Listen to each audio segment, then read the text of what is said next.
we wheel them and we turn them and we rock them and we sound them and we tempo them and last the rhythm sweet. Hi guys, welcome back to DiRiddimSweet. I'm your host Phylecia Renae, and today we are at the production facility for Limation.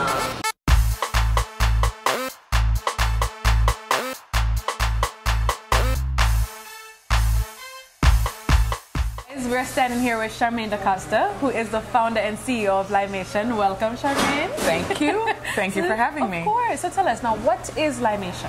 Limation is only the best tasting limeade you'll ever have. Of course.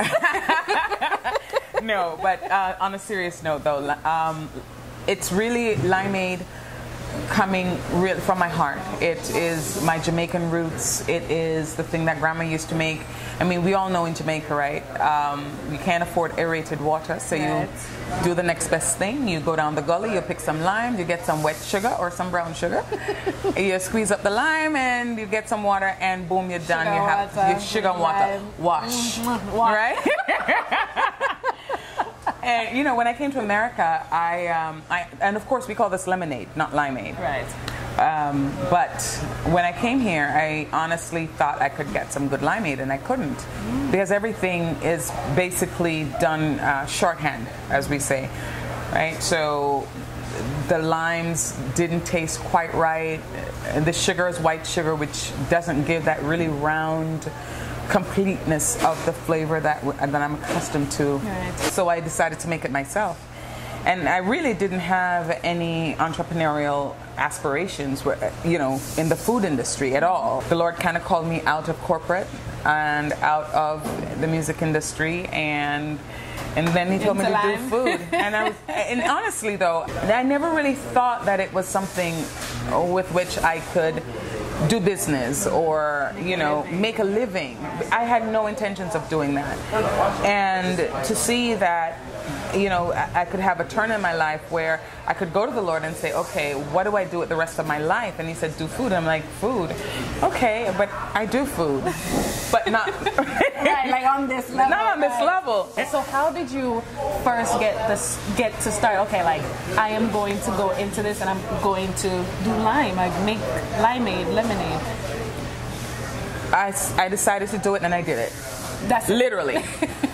So generally what would happen is I would make this for a party that I'm having at my home, and people have it and they're like, oh my God, this is so good.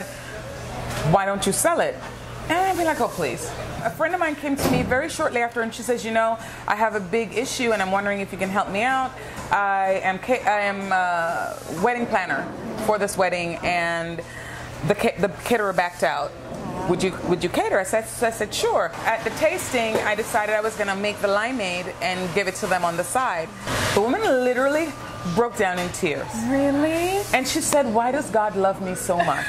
She hadn't yet decided on the favors for her wedding. So the wedding planner decided that they were going to do 120 bottles of this to be given away to guests as the wedding favor. Oh my God. So that was literally my first bottling experience, which we did at my house by hand. And also what you have is something that's probably 2/3 the actual sweetness of what you would actually get in Jamaica, because, you know, we make it sugar watered. Right.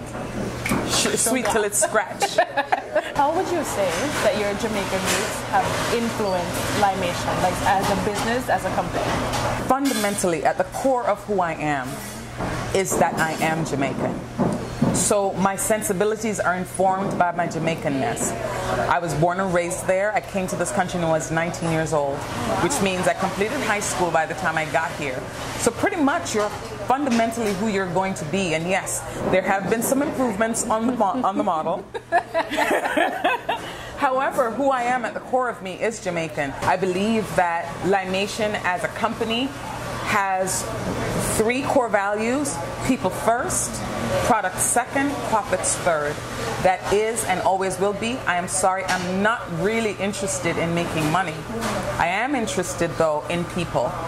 And I'm incredibly interested in the product that we make and every other product that we will make, because this is just the beginning. Of course. Yes. So how are you looking to expand? I mean, you have the limeade, and I saw passion fruit, and then I saw lavender. And now we're expanding the flavor profiles. We're going to watermelon soon, and in the fall we're coming out with an iced tea limeade. Then we are going to go to just lime juice. I want to do a take on our Jamaican soups that we make. Everything, of course, with the pumpkin base and yes, so all that stuff. Taking it literally back to your roots. Absolutely, absolutely. So you took me through the entire process today, where we juiced and we bottled and all this stuff. And this is an expensive process. It's an extremely expensive process. You're using all organic materials, absolutely. So why did you choose to go this route? I chose to go this route because the expensive route. Well, you know, the expense is kind of a side effect of having good food. I chose to go this route because you will either do one of two things, in my estimation. You pay for really good doctors, or you pay for really good food. That's a good quote. No, but for real. Yeah. We take away all the nutrients from the food and then we put it back in an artificial way. Here at Limation, Crude Food, we preserve the original beneficial properties of the food so that we don't have to go back and replace it with, you know, a less beneficial substitute. Very nice. This is Charmaine DaCosta from Limation Limeade and DiRiddimSweet. We'll be right back.